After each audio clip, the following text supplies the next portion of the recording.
Ahoj, uveď svoje meno. Sopista Patvároč. Akú básničku si pre nás pripravil? Pripravil som si špeciálnu ľudovú básničku, volá sa to Vetrík. Môžeš začať. Cikam, cikam, fúka vetrík. Od čo má mokrý svetrík? Čo to Vánok a či rosa? Ale kdeže? Pošťal som sa. Kde na to tie dnešné deti chodia?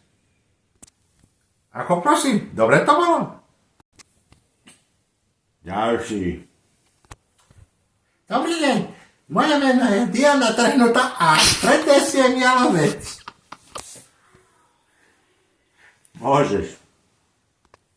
Vysoký jalovec, babka má Mercedes a detko Trabanta zajtra oporanta, keď budú závody okoláč na koni, tak oni vyhrajú, ruky si podajú a tak oni vyhrali, ruky si podali a koláč má koni pod kanom nechali.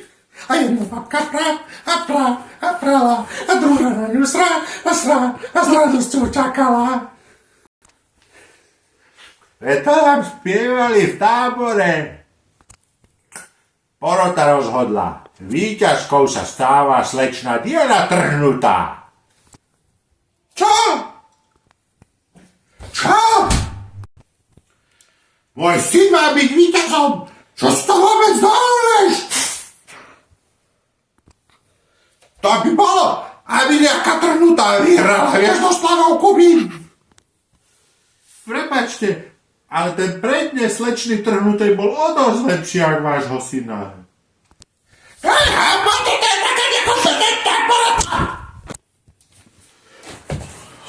To je nehoraznosť, obraťte sa na vedení. Na budúce si vypýtam ochranku. Nasypíš a hraj mi hazdru. Dovidenia a maj hrozný deň.